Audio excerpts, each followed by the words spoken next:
everybody. I'm Miss Blackwelder. And I'm Miss Upton. And today we're going to read a story called The Other Side. The Other Side is written by Jacqueline Woodson. Some information about Jacqueline is that she always loved writing. Growing up, she would write anywhere that she could, like on paper bags, denim binders, and even her own shoes. She loved to write her name on the side of buildings by using spray paint. But when her mom found out, she was in trouble. Jacqueline said, "I love and still love writing words, flower into sentences, and sentences bloom into stories." When Jacqueline wrote, she loved to tell lies. Lies is what got her attention. A lie to her meant lots of independent time to create stories and the freedom to sit hunched over the pages of your notebook without people thinking you are strange. Jacqueline wrote, and her 5th grade teacher started noticing her talent to write. Due to her talent to write, her 5th grade teacher started bragging on her, which made her stand tall and have more confidence in herself. When she is sitting at her desk for long hours and nothing's coming to her, she remembers her 5th grade teacher, the way her eyes lit up when she said, "This is really good." Still to this day, she's amazed at the fact that she is getting an award or her books are even in stores. She never thought she would be a writer, but writing is what makes her happy, so that is what she does. A fun fact that I thought was super interesting is that she can only write with her notebook turned sideways when she was a kid, she wrote with it turned upside down. So that's a few facts about her. And our illustrator is E.B. Lewis. E.B. Lewis loves to write, and he was inspired to write by 2 of his uncles. So we're going to get started by reading The Other Side.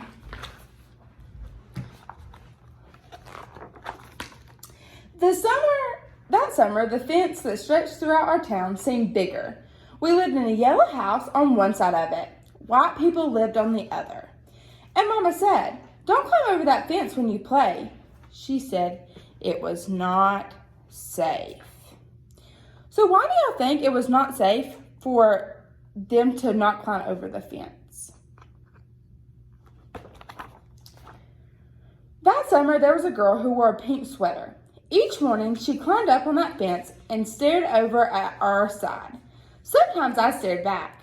She never sat on that fence with anybody. That girl didn't. So what do you notice about the girl in the pink sweater?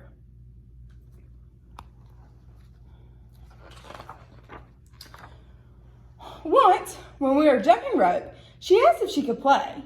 And my friend Sandra said no, without even asking the rest of us. I don't know what I would have said. Maybe yes or maybe no. So why do y'all think Sandra said no so fast? That summer, everyone and everything on the other side of that fence seemed far away. When I asked my mama why, she said, because that's the way things have always been. Sometimes when me and Mama went into town, I saw that girl with her mama. She looked sad sometimes. That girl did. "Don't stare," my mama said. "It's not polite." Why do you think that girl looked sad?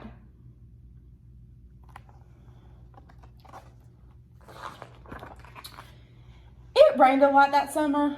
On rainy days, that girl sat on the fence in a raincoat. She let herself get all wet and acted like she didn't even care. Sometimes I saw her dancing around in puddles, splashing and laughing. Mama wouldn't let me go out in the rain. "That's why I bought you rainy day toys," my mama said. "You stay inside here where it is warm and safe and dry." But every time it rained, I looked for that girl, and I always found her somewhere near the fence. Some place in the middle of the summer, the rain stopped. When I walked outside, the grass was damp and the sun was already high up in the sky. And I stood there with my hands up in the sky. I felt brave that day. I felt free. Why do you think she feels brave and free? I got close to the fence and that girl asked me my name. Clover, I said. My name's Annie. She said, Annie Paul. I live over yonder, she said, by where you see the laundry. That's my blouse hanging on the line. She smiled then. She had a pretty smile.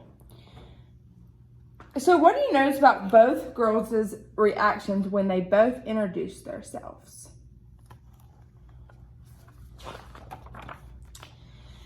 And then I smiled, and we stood there looking at each other smiling. It's nice up here on the fence, Annie said. You can see all over. I ran my hand along the fence. I reached up and touched the top of it. A fence like this was made for sitting on, Annie said. She looked at me sideways. So what do you notice about this picture?